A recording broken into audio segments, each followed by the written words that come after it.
But nonetheless, Iran is an existential crisis for Russia. Why? Because of the geography. The soft underbelly of the Soviet Union is still the soft underbelly of Russia. So what Iran does is it blocks full penetration of NATO into the Caucasus and into Central Asia. And that's the soft underbelly.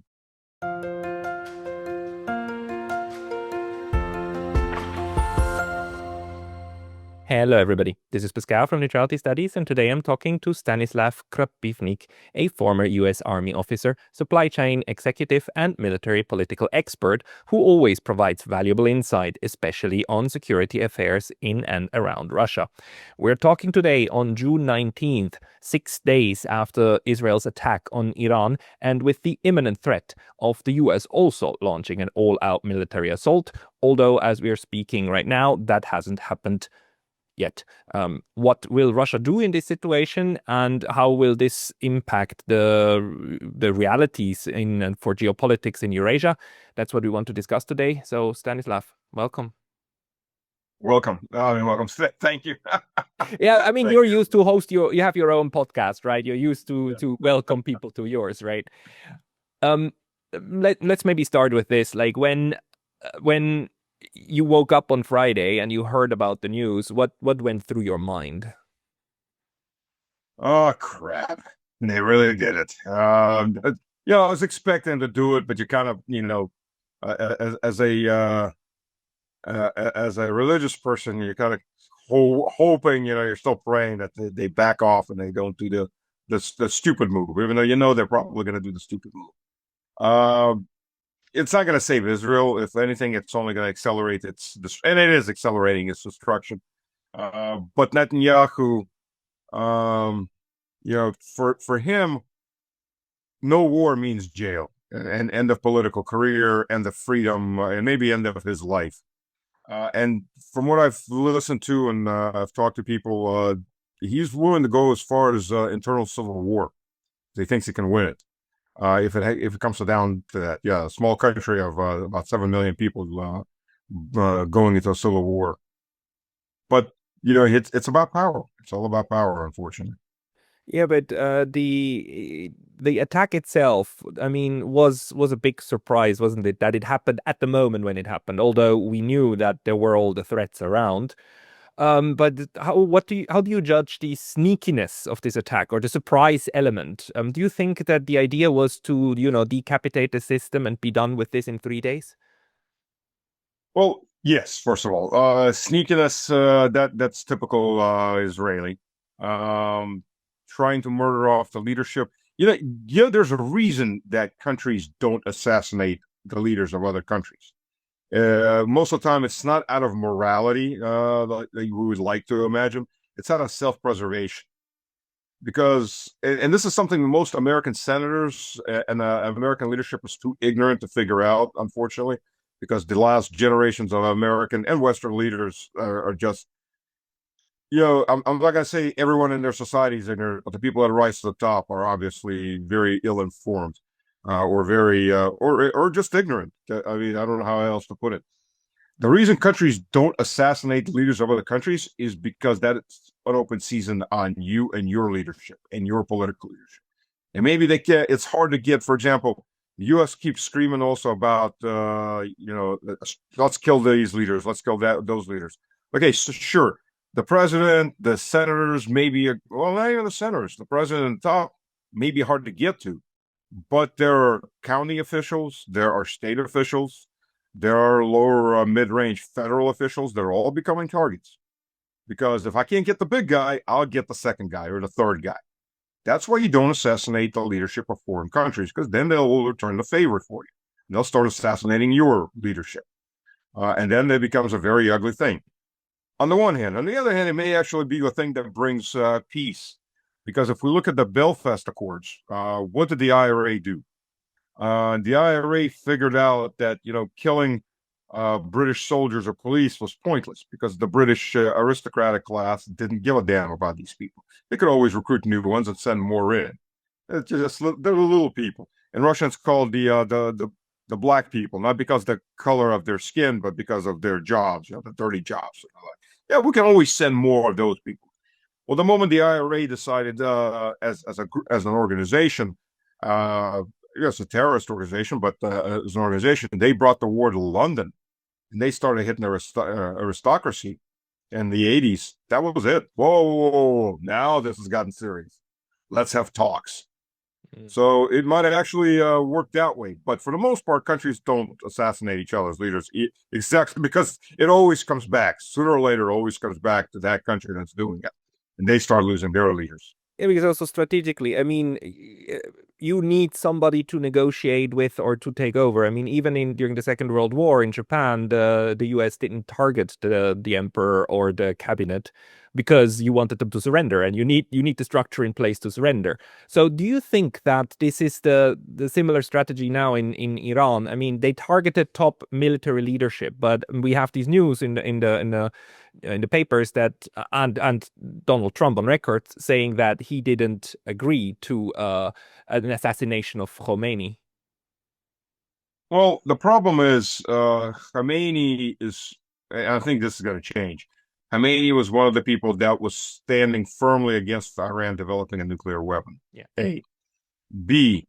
Um, they're not out for Iran to surrender.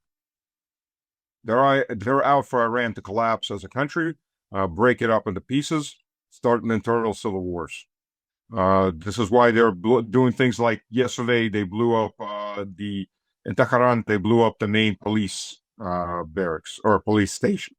Why would you do that if you're going after nuclear weapons or you're fighting over where the police are secondary irrelevant targets? We've got plenty of other targets, but if you're trying to break up national cohesion, and Iran is not a uniform Persian country. The Persians are about 68% majority, but there are other nationalities that the U.S. in turn and Israel are trying to get to rise up in an uprising. It's a typical maneuver trying to break everybody up into small groups and get them fighting amongst themselves. The same thing they did for example in Libya, and then trying to control the house that you've created. The other problem, of course, is you don't know who's going to come after these people. It's the devil you know versus the unknown. To think that there's nobody in the military and a large hierarchical structure or in the government that can take over from the people you've just killed is ludicrous. There's always younger people or people in the wing is waiting to take over. Some of them may be very, very incompetent. Others may be geniuses. You're only going to find that out when they come over and take over power. The thing that you can almost always bet on is they're going to be a lot more aggressively set against you than the people you just murdered. So, that's a pretty big risk. That's a very big risk, especially if this decapitation strike doesn't work the way that it was supposed to, which apparently it didn't, because now Iran is striking back. From the video footage that we see and from the reports that you hear, what's your assessment of the actual, capabilities defensive of Iran to shoot down or to defend at least against some of what's coming at them, and then also offensively of being able to strike Israel? Because for the first time ever, we are seeing somebody who's actually able to strike Israel to the point where Israel said, blackout, no more communication about this. We don't want people to see these videos. Well, by the way, just to add to the previous, the U.S. has been in the business of murdering leaders on and off, more off than on, but especially in Europe, for example, since 1948, when Operation Gladio came in. Operation Gladio was the stay-behind armies, the secret armies that the CIA was creating all over Europe and in neutral countries in Europe also. But they were using these, and these are normally people from the police or the special forces or the special organizations, security organizations. They'd recruit them as officially, in case the Soviet Union launches an attack and occupies a nation, they will form the base of the partisan movement, guerrilla movement against. In reality, these people were used to move American plans ahead. And often they included terrorism and assassination. Italy was very heavily plagued with this. Supposedly, it all went away in 1991, but I doubt it. A, B, a lot of these people were were working secretly for CIA, but were already in the organs of power in these countries. Which, meanwhile, of course, the U.S. is breeding a new band of brothers to take over Europe. the ignorant and the bought and paid for people. The leadership we see in Europe now. So you no longer need to use the terror tactics because you've already got your own people in charge. Because if you look at the people that ran Europe in the 40s, the 50s, the 60s, the 70s, even the 80s, how different they are from the people running Europe now. It's day and night. The problem with negotiating with anybody in Europe is, except for a few exceptions, and this goes into Asia, East Asia too. They do this. I mean, they do the same thing, and they've done it in Latin America with Operation Condor. The people that you're negotiating with now don't have their country's best interest. They don't care about their country's best interest. They have a whole separate priority list that has very little to do with what's best for Germany, what's best for France, geopolitically, economically, and so on. If you look at assassinations, there was a group of officers who tried to take over power from de Gaulle when de Gaulle started negotiations to separate Algeria. De Gaulle, the French considered Algeria to be an integral part of France, but de Gaulle looked at it and said, these people, if they have French passports, are going to flood us because they're reproducing a hell of a lot faster than we're reproducing. And sooner or later, they're going to start flowing the other direction. And the Algerians were more or less Frankenized. We're not talking sub-Saharan Africa here. We're talking Algeria. But still, he understood. He didn't want, for his own reasons, he didn't want them coming in. He said, we'll just separate and then we'll make it independent. It was a group of officers that took over Algeria for a while. They tried to get rid of de Gaulle, and they were working directly with the CIA. And the CIA stayed behind forces, the Gladio group, and they tried to assassinate de Gaulle with the help of the Americans and his family. By the way, they tried to kill his family too. Well, de Gaulle being de Gaulle, and de Gaulle was a unique figure for the French the last 200 years, 100 years. De Gaulle was very upset at this point, so he wiped them out. I mean, literally wiped them out. The French went to the point where they were bombing cafes in Algeria where these officers and their supporters would hang out and plan control. He exterminated them was the best way to put it. Again, why you don't go after the leadership? Because if the leadership survives, or the people that come after it, they're going to go after you.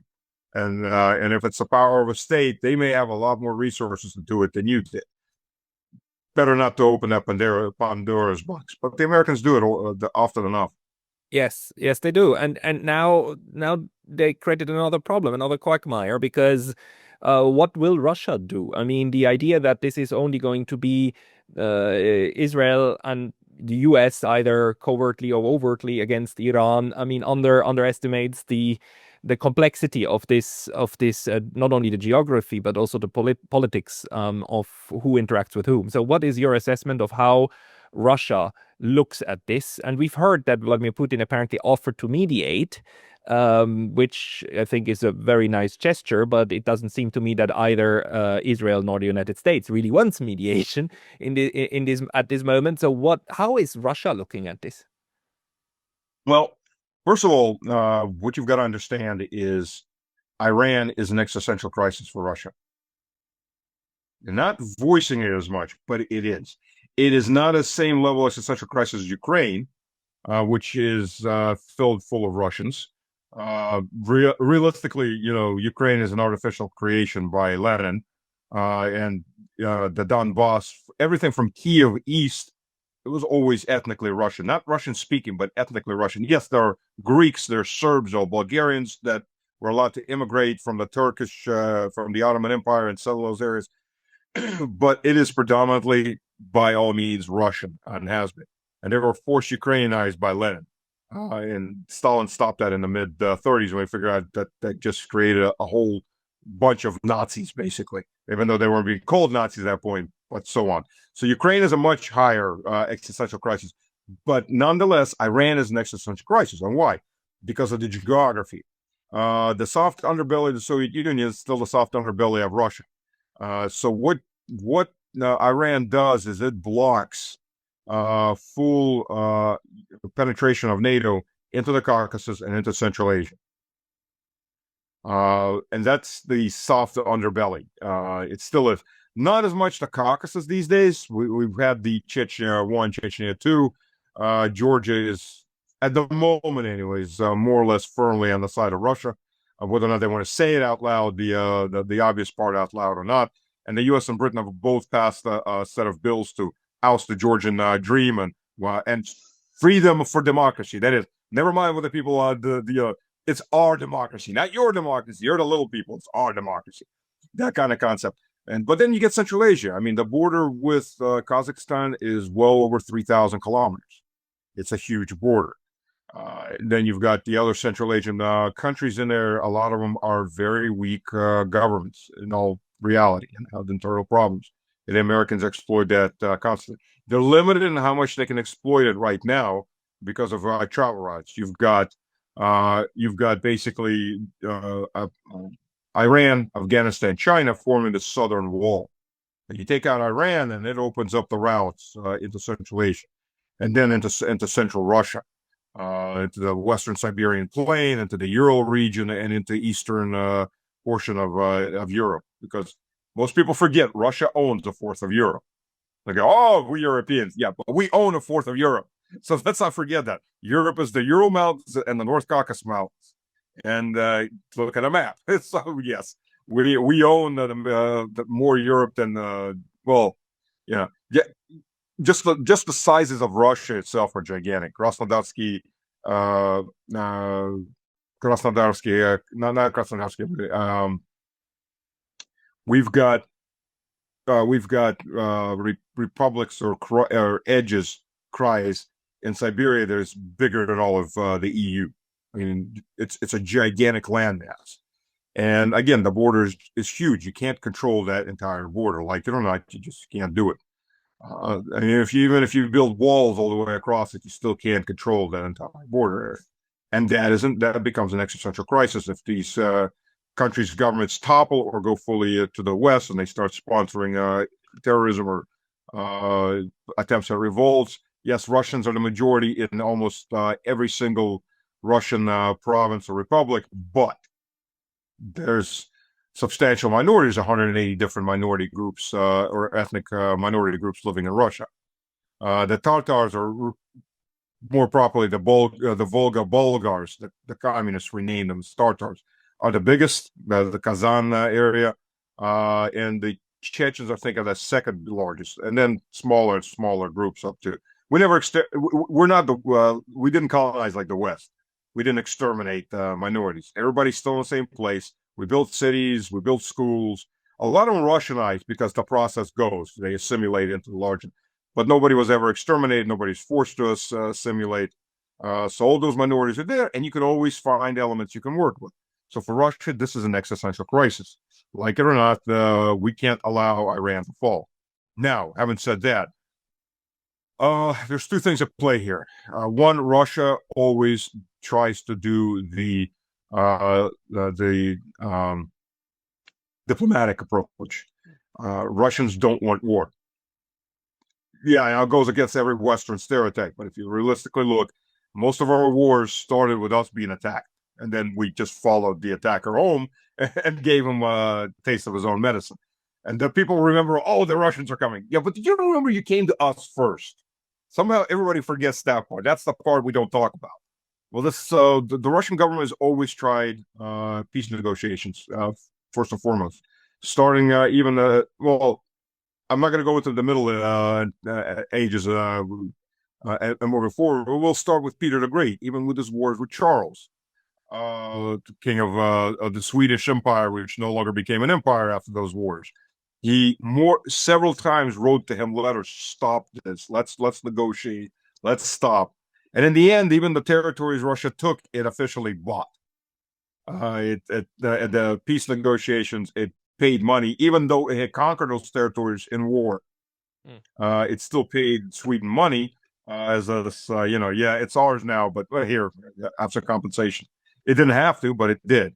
And all the way up to, if you look at World War One, one of the reasons Russia activated last, or one of the last, was because the Tsar Nicholas II was constantly trying to get everybody in a negotiation table. And the unfortunate part is everybody in Europe was already planning the victory parades after the victorious 2-month war. Everybody wanted that war. So again, we're back to Russia's trying to negotiate, but that doesn't mean Russia's not ready to fight. Yeah. And may I just interject one little thing, because I also teach a class on international law. I must remind everybody again and again, the Hague Peace conventions and the Hague the peace not the treaty, sorry, the negotiations in 1899 and 1907. Huge conference. That's the word I'm looking for. The peace conferences. Huge conferences, hugely successful, very important for international law. Those were the ideas of Nicholas II. They were a Russian idea. It's people constantly leave that out of the history books. And yes, it didn't work the way it was supposed to, but it was the largest attempt at avoiding the First World War through multilateral negotiations. And as a matter of fact, Russia was floating the idea of a UN style organization back before World War I. But again, nobody was interested.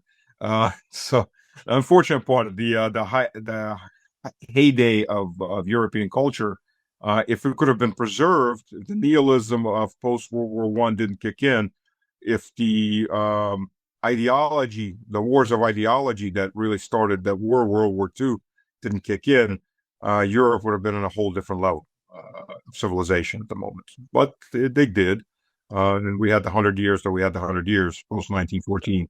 Yeah, and let's go forward again, because like, what does this mean for Russia's approach now toward the new war in and about Iran, and do you think? I mean, Russia and Iran do have security agreements now, although they don't contain any kind of automatic mechanism. An attack against one is an attack against and against the other. But it is clear that also on a diplomatic level, Iran and Russia are closely linked, also through the BRICS. So, what kind of support do you think is Russia currently trying to provide to Iran, either diplomatically or militarily? Well, the security arrangements, that's another thing. Russia ratified its side. Iran had not ratified from its side until 2 days ago. I think from the Iranian side, they were afraid of sabotaging any negotiations with the U.S. They've done this. There's a lot of pro-Western elements in the Iranian power elite, interestingly enough. The West likes to project Iran as some fanatical, psychopathic Islamic terrorist state. It's very far from that. If you look, there's a whole set of videos out on YouTube, walks through Tehran, walks through the markets. And what do you notice? The women, for example, are conservatively dressed, but they're not in burqas. They're not in face coverage. In fact, most women don't have their heads covered. A lot of them have scarves on their shoulders, but they're well dressed, conservative, but they're not. There's no fanaticism there. I mean, yes, there are sections of Tehran that are extremely religious. Neighborhoods are extremely religious. Women will have their heads covered and everything else. Their faces aren't, but they will. But then you get the other portions that look absolutely nothing like that. There's no religious police like in Saudi Arabia running up and down ready to beat people half to death because, oh, you look the wrong way, or your veil slipped, or something else. There's absolutely nothing that. It's a conservative, modern society. That's to begin with. So most Americans have absolutely no concept of what they're fighting. Second of all, when was the last time Iran declared war on somebody? It's been over 240 years since Iran declared war. One of the last wars Iran fought actually was against us, and they lost. The Brits. Yes, and the Brits. Well, no, I'm not saying against a war that Iran didn't fight a war in 240 years. Iran hasn't started a war in 240. Yes. No, what I mean is, like, in the Second World War, the Soviet Union and the UK jointly invaded Iran, right? Neutral Iran. Right. Because Iran was siding with the Nazis at that point, with the Germans, their government. But they didn't invade anybody. They didn't declare war. But it was a threat, and it became a very good supply route. So yes, that happened. It happened in World War I too. The British went up into Iran. But again, and then we all know Saddam Hussein. Saddam was pushed into starting a war with Iran by the Americans and armed by the Americans. And then within 2-3 years of the Iraq war ending, Iraq becomes enemy number one for the U.S. Well, the Rumsfeld that was out to topple Iran was I'm sorry, Iraq was shaking Saddam Hussein's hand a couple of years earlier. So, oh, well, you know what, our useful idiot, we don't need you anymore because you don't want to fight for us anymore. Okay, so now you're the enemy.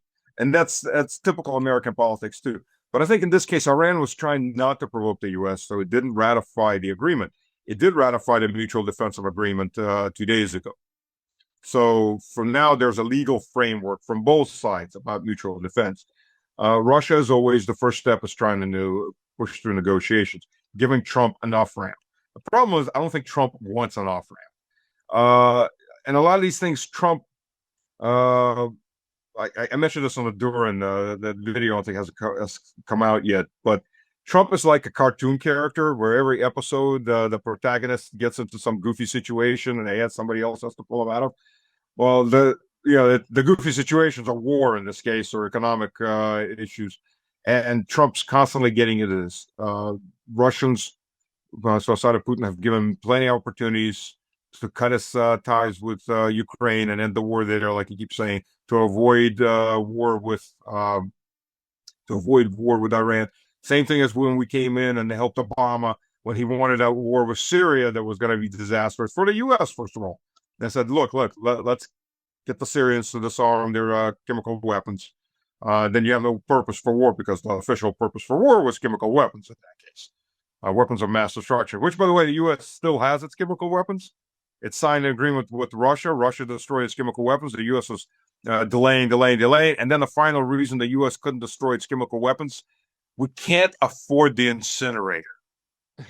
No, really? Is that That was literally the official answer from the U.S. side. We just don't have the money for the incinerator. You know, the big aircraft carriers are taking all the billions. We can't incinerate the weapons. I'm sorry. But thanks for incinerating your weapons. So yes, that's how far you trust the U.S. I mean, it's constantly it has to be constantly inspected. Yeah, but compliance on. Yeah, you do need this verification, and that's why, like, the perfidity of it, of course, is like, you attack Iraq, accusing it of having weapons that it doesn't have. You attack Syria, accusing it of having a weapon it doesn't have, and you do the same with Iran, and you tell them, oh, they didn't give up the weapons they don't have. I mean, you have nothing to give up, right? So, but it still, unfortunately, it still works. But doesn't Russia? I mean, Russia by now, especially Vladimir Putin, who has been around for so long, and Mr. Lavrov, who's been around for so long, aren't they by now accustomed to this sort of U.S. shenanigans? And don't you think they must have a strategy of how to deal with this deceitful way of doing diplomatic military actions at the same time? I would imagine so. There's still also you gotta understand, even Russian society is not monolithic either. So there are pro-Western elements. There are pro-Western elements because they are ideologically pro-Western. There's pro-Western elements that are paid off to be pro-Western by the West. They are in the minority now. A lot of them fled. They were the ones that were supposed to start a revolution in Russia. But Russia has taken a lot of steps, not as many as China, but Russia has taken a lot of steps to control its information sphere. Iran, not so much so. And a lot of these countries, they are under constant bombardment and infiltration by Western information spheres. And that becomes a big problem. And that's something that BRICS itself is going to have to face sooner than later. If you don't have your own platforms, your own messenger platforms, your own your own social media platforms, then you're at the mercy of whoever does. The problem, take it as a granted that any platform you have is going to get spied on. The question is, who's spying on it? Is it your own people spying on it, or the people that want to destroy your country spying on it? So, you want to pretend that nobody's spying on me. I'm on this fully autonomous platform, but I don't think there's such a thing ever created. I did IT my second degree is in computer science. So we were laughing back in the mid 2000s that, people were like, oh, the internet's going to set us free. No. You really have no concept of how easy it is to control people, manipulate people through the internet, especially control people's, or at least catalog people's movements.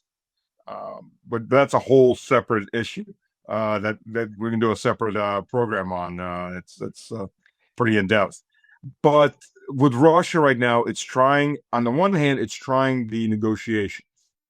On the other hand, there are Russian S-400 systems in Iran. I guarantee there are Russians there on the ground, at least instructors or to have some control and preparations. There are Russian built fighters on the ground. They weren't destroyed. The Su series, also some MiGs. That's at this point. Now, as things progress, first of all, Iran has to ask for help by these agreements. Russia isn't just going to barge in. Russia is stretched because there is the conflict in Ukraine, but not so stretched that they can't help. At the moment, Iran hasn't asked for help, or at least not officially. It may have unofficially. The supply route into Iran is very easy. Obviously, the Caspian Sea. Russia guaranteed, but one of the things that Russia will be doing for Iran is supplying fuel. Iran may be an oil exporter, but it is an importer of gasoline and diesel, petrol. Iran has had problems with electricity. That's why Russia is building nuclear power plants in Iran, civilian nuclear power plants, because Iran does not have enough electricity for its economy. Power is everything. As you move up from human power to animal power to steam power, water power, so on, your society grows, which is what I don't think any of the German Greens ever figured out. I hope they're ignorant of that, because if they're not ignorant of that, then they're very evil people that want to put everybody down back into like pre-1900s lifestyle at best. So that's one of the things that Russia is going to help on. And if Russian fuel tankers in the Caspian Sea get hit by NATO forces, that's a declaration of war, because it's a direct attack. So I don't think they will. You never know, though. In desperation, people do very stupid things. That's one way.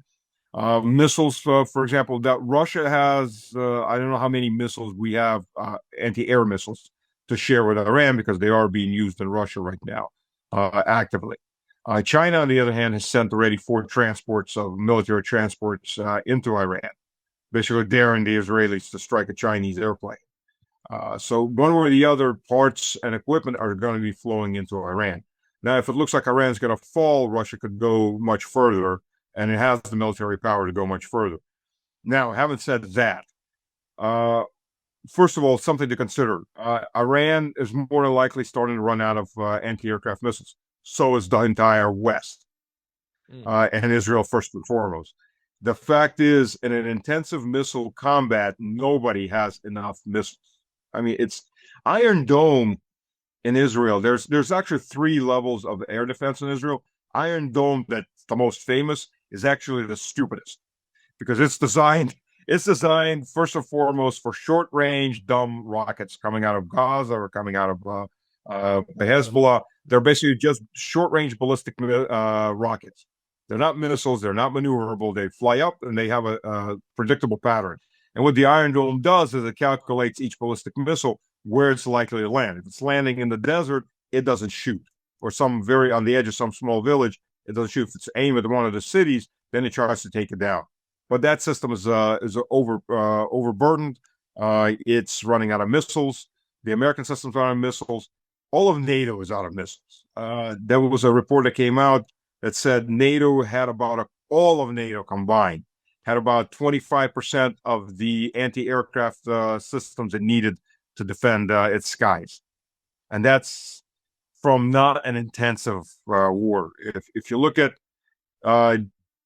just the Patriot system, you've got to remember one thing about especially modern American military manufacturers.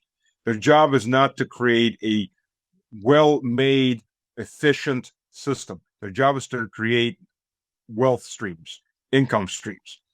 One of the ways you do that is you make equipment that breaks a lot. So you have to constantly send in parts, constantly send in technicians, or train up army technicians or military technicians to do it. And that's all income streams.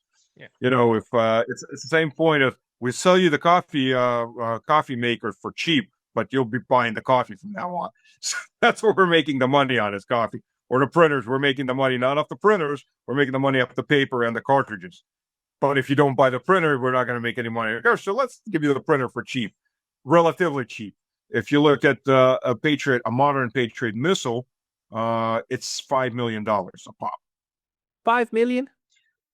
Yes. In the Gulf War One, it was 1 million. So yes, they've gone up 400% in price. Yeah, that's a little bit of inflation right there. It may be even more expensive now. Now, and here's why they're so expensive.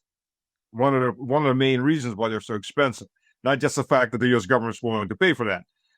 It's the fact that Raytheon has increased its manufacturing of missiles because demand went up. They were able to maximize flex their capacity for manufacturing by 10%. So they've gone from manufacturing 600 missiles to 660 missiles. That's not per month. That's per year. If they send all 660 missiles at once to Ukraine at the rate of your average firing 2 missiles per target, that's enough for about 4 days.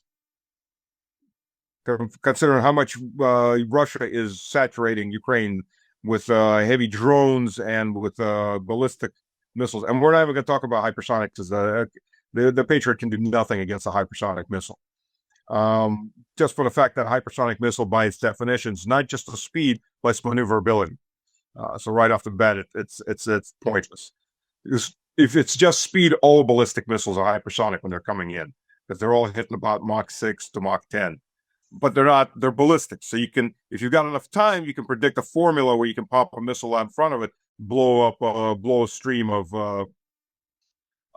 shrapnel and try to destroy that missile. But then you have the American THAAD system, which is the newest system, which uses on the one hand the radars are top of the line, but they're huge radar targets because they light up. I mean, you can't miss them.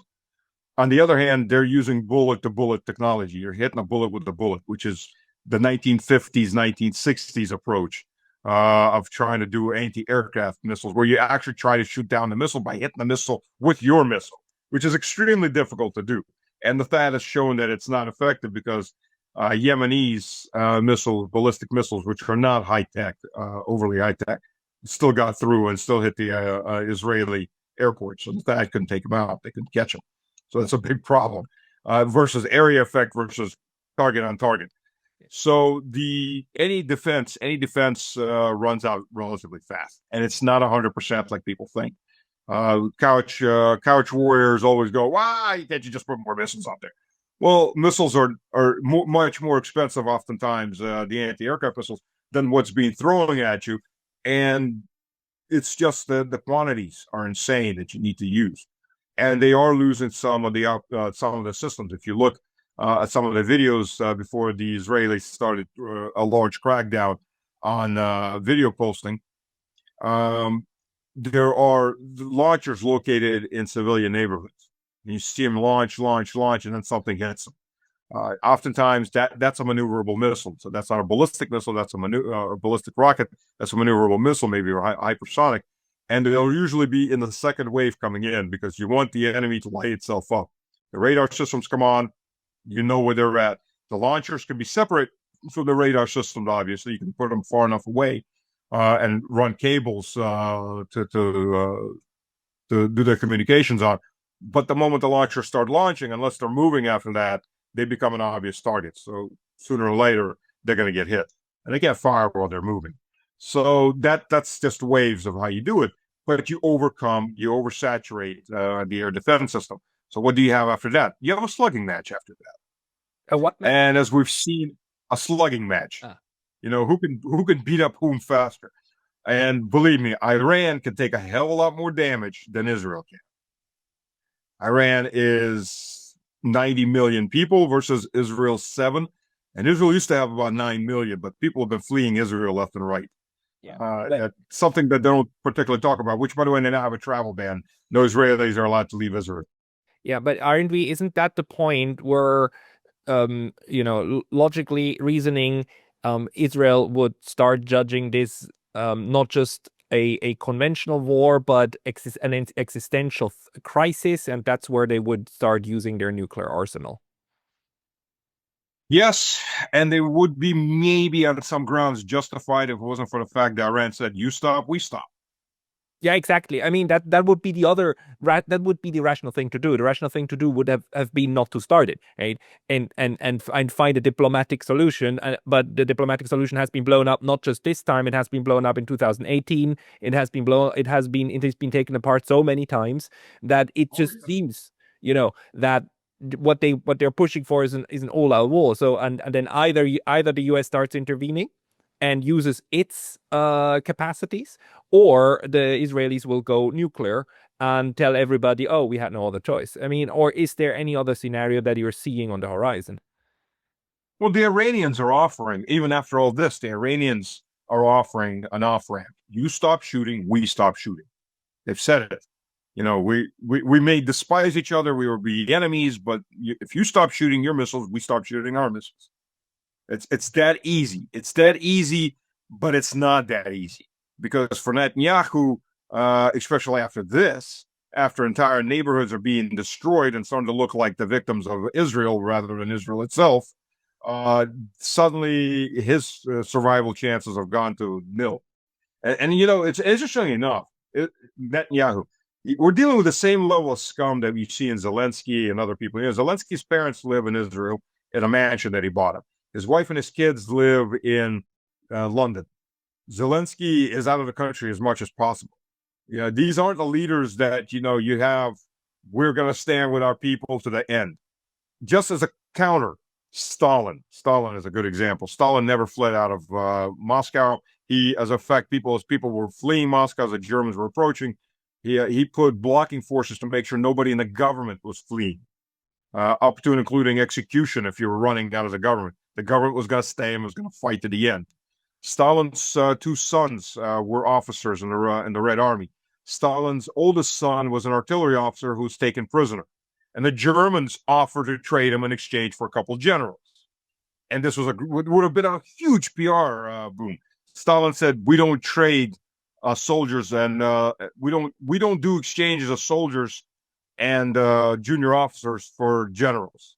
So he said, "No, my son's there." And his son committed suicide because he understood what he was to the Germans. He just started in a POW camp. He started walking to the Constantina wire, started trying to get across the fence. The Germans tried to stop him. They fired shots through his head, and he was making a break for it, and they wound up having to kill him. It takes the guards on the spot. So he knew what was happening. His youngest son, who was a pilot, now again, look at it this way. The leadership's family is fighting, as opposed to look at the leadership these days. Yeah, I mean, of course. I mean, the level is a completely different one, but it still leaves the question open for like for Israel, whether we are spiraling toward that type of escalation, and whether Israel at some point might actually threaten Netanyahu, might threaten Trump. Either you intervene, or I'm going to use the bomb. I'm sure he is. By the way, Stalin's youngest son, who was a fighter pilot, flew without a parachute. So if he was shot down, he would die. There would be no chances of him being taken prisoner. And he did it consciously for that very purpose. So he would never be a pawn against his own motherland by the Nazis. Netanyahu, do you know where his 30-year-old son is? He's living for Israel in a mansion in Florida. Miami, right? Miami. Yeah. He's not going to die for Israel. He's going to live for Israel. That's the new motto for these elites that will never send their kids to do the things they'll send the little people off to do. You already have a different level of what's at stake, because these people's families, if they have families, these people's families are not in the line of fire. They don't have as much skin in the game as Americans like to say. Yeah, they're protected areas. Just protected. Yes. Yeah. So absolutely. That makes so it's easier for them to escalate. Yeah, that makes it even more likely that escalation will happen, because they don't bear the consequences, which leaves open then the question. So how would Russia then react if further escalation happens? And maybe just I have a very practical question to you as somebody who's worked in the military. When we talk about technology transfer, Even if the Iranians said, please help us, please send us weapons, how difficult would it be to train the Iranians? How much time would it take for weaponry made in Russia be useful to Iranians? What's the time scale? Well, it obviously depends on the weaponry, and depends on whether you just want to use it or you want to be able to fix it too.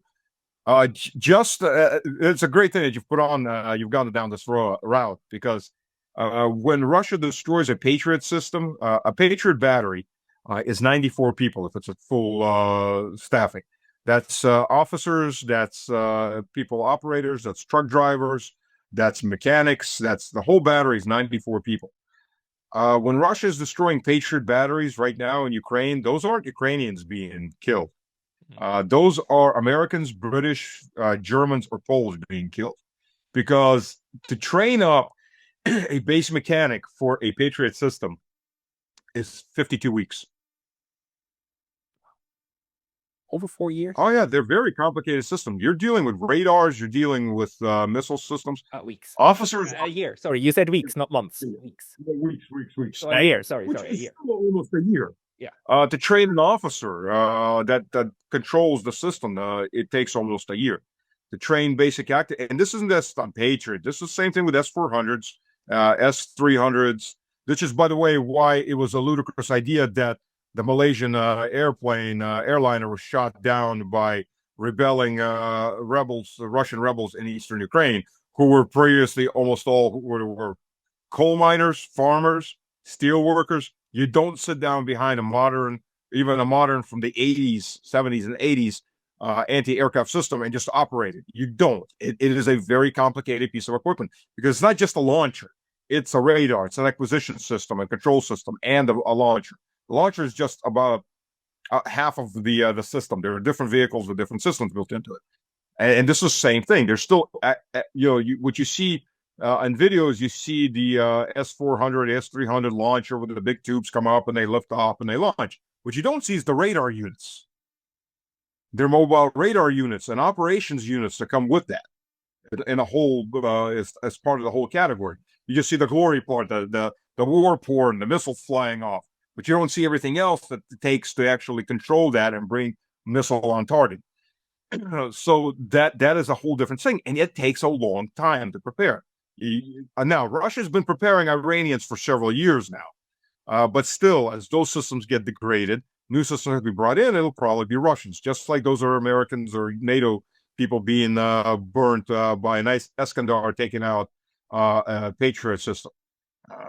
So yes, Russia will be involved 100%. It may be war by proxy for Russia as a little return favor to the U.S. for Ukraine, but it's still going to be Russians there, just like there were Russians in the anti-aircraft systems in Vietnam, Soviets in this case. So your assessment is like, however this goes, if Russian tech is going to be used in Iran to fend off a U.S.-Israeli attack, then there will be U.S. and Russian forces actually firing at each other for practical purposes, even if they don't directly admit to that, the way that it's not admitted in Ukraine.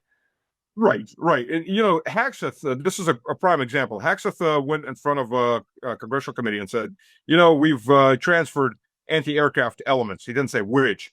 Anti-aircraft elements from Ukraine to Israel. And everyone, okay. Nobody goes the next step to analyze what does that mean. If there were Ukrainians on those systems, they wouldn't have given them up. The hell they would have given up. There'd been a problem pulling it out of there. It's like taking candy from a kid that already has the candy in his mouth. Is going, no, I'm not going to give it up. I can't live without this candy. It's the same concept. Why were they able to take it out so easily? Because there were Americans sitting there. There were American soldiers firing those systems. So they packed it all up, turned around, they went back out. And, it's in the hands of Americans. That's the implied, that nobody took that next step to go, wait a minute. Well, how did you do that so quickly? Wait a minute. So who's driving the trucks? Who's operating the missiles? Okay, now we understand. That's the implied if you analyze it just a little bit further, but never mentioned a little fact. So same thing here. By the way, the THAAD system that's in Israel is fully manned by Americans, and that was never a hidden fact. that was actually advertised. We've sent Americans there, which become a trigger because the THAAD radars are just they can light up over the horizon. Yeah. They're very long range, high intensity radars, so they're a prime target to be taken out. The Israeli nuclear program is one of the best guarded secrets, I would say, military secrets on Earth. But do we have any indication for who has ultimate control over the launch? I mean, we know that it was built with the obvious assistance of the United States. Do you think the United States maintains control? Because we know, like, the nuclear sharing in Europe is all done a very simple deal. We put our nukes over there, but the keys with us. Do you think Right. with the Iranians, with the Israelis, the Americans actually gave up the keys? Are the keys with the Israelis? Well, it's such a guarded secret that it may have cost one of the reasons that Kennedy literally lost his mind to several bullets in this case. Yeah, because one of the things that documents that were unleashed, they pointed out, was Israeli involvement in with Kennedy, because Kennedy was very angry that the Israelis stole American nuclear technology, and they stole it. They weren't given it. Well, they may have been given it by the CIA, but as official American policy from the president's side, no, they were not giving that. Kennedy was demanding oversight. He was demanding review and termination of the information share. And Kennedy died, and that stopped with that. But at that same point is when the Israelis really were starting to buy the American government, and they buy it lock, stock, and barrel. Let's not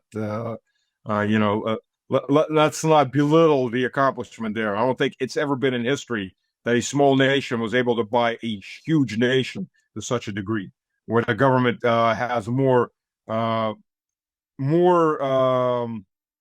worry about the affairs of a foreign small state that has not a single document signed with the U.S. as far as strategic partnership or alliance. This is not NATO. NATO has a whole series of documents signed on every step. Israel doesn't have a single document, but it doesn't need to. It owns the American government. I mean, congressmen aren't asked about dual citizenship, and that's an insane thing if you think about your members of parliament have dual citizenship. So whose interest do they really have to begin with? If they're immigrants, you already have a question: are they still more loyal to the home country or to the new country they're going? If they have dual citizenship with that country, yeah, that really puts it under a big question. I mean, there was I don't remember the guy's name, but there was a member of the Senate who was running around in his Israeli uniform. Yeah, I know. That's another thing. You have people from the U.S., like Rahm Emanuel was a prime example. Rahm Emanuel was born, this was former mayor of Chicago, and Chicago collapsed under him into the gang hellhole it is now. But he was Obama's right-hand man. He was his campaign manager. Rahm Emanuel is an American politician, born in America. He did not serve the U.S. Army. He served in Israel. He was an officer in the Israeli army. So right off, you start to wonder, who's loyal? And this isn't even a person who was born in Israel, grew up in Israel, served in the army, and said, nah, I don't want this anymore. I'm going to move to America and become an American. No, this is an American that went to serve in a foreign nation, which, by the way, is against a U.S. law. But, who's counting? And then comes back and becomes an American politician. So obviously the question is, where are your loyalties? Yeah. So you're in conclusion. In conclusion, you would say the indications would all say that no, the keys are with the Israelis. I mean, absolutely. And I'm not even getting into the evangelical side of this. Yeah. It took me a year and a half on Russian television to explain the death cult called rapture, because the Russian mindset was, why are they doing this? The Israelis aren't exactly friends to a lot of the Christian traditional Christianity. About 10% of the Palestinian population are Christian, Orthodox and Catholic Christians. Lebanese are 30% Christians, Catholics, Orthodox. They're being targeted as well. Why are the Christian groups supporting, or the large number of Christian groups supporting Israel so blind, to the point where Hegseth says, I'm hoping my sons will fight for Israel. Like, that was in one of his interviews. Like, are you insane? So you're the Minister of Defense or Secretary of Defense of the U.S., and you're hoping your sons will fight for a foreign country. Why? And then you get into the whole, and this is a separate, you do a separate episode on this, for people who don't understand the rapture. I won't say all evangelicals are rapture, but all rapture nuts are evangelical. And rapture is not rapture is heretical doctrine that came out, and it's not Christian theology. Came out in 1833 under Charles Darby. But there are lots of people that want it. They need the end of the world so they get teleported to heaven without having to die. And the end of the world means Armageddon. Armageddon means the third temple. The third temple means an ethnically pure and religiously pure Israel. So yeah, and you put all of this together. I mean, if we put all of this together, what you're saying, the picture emerges that we should expect like even further like massive escalation coming from Israel and not the off ramp, huh? Starting about the 1950s, the CIA started infiltrating a lot of evangelical groups. A lot of evangelical groups were looking at the Antichrist as the U.S. government, interestingly enough. They started infiltrating the evangelical groups and getting to look at Russia as Gog and Magog. And it worked. It worked very, very well. If you look on different sites, if you read or listen on YouTube to a lot of these evangelical preachers, they're preaching the end times war. There are actually tours for American evangelicals to Israel to look at where the end times are going to be. And look, the Russian and Chinese armies will be coming down this way, and God will smite them. Or and you look at it, it's like these people are insane. But a lot of these people are in the U.S. government, in the upper echelons of the U.S. government, and not only the U.S. government. So, I mean, 80 million evangelicals in the U.S. What percentage of them are rapture? I don't know, but it's a majority, I'd say. And you start to realize when you start putting all this together, it starts forming its own logic. Because if you separate these elements out, it doesn't make any sense. Why would you risk your entire nation for a country you don't have a single signed agreement with? Yeah, if you escalate the nuclear war, it's an insane level of integration of these two nations. I mean, we lack a proper word for this type of integration. But Stanislav, we are nearing the hour mark. People who want to see more from you, they should, I suppose, go to your YouTube channel, or where else should they find you? Okay, so my YouTube channel is Mr. Slavic Man, Slavic with a K, not a C. My two Telegram channels. If you're Russian speaking, my Telegram channel is Stas Tudaya Obratna. If you're English speaking, my Telegram channel is Stas was there. Okay, I'll put the links into the description below, and we will have you on again when things will develop. That's for sure. Stanislav, thank you very much for your time today. Thank you. Things will develop by lunchtime, I'm sure. Thank you.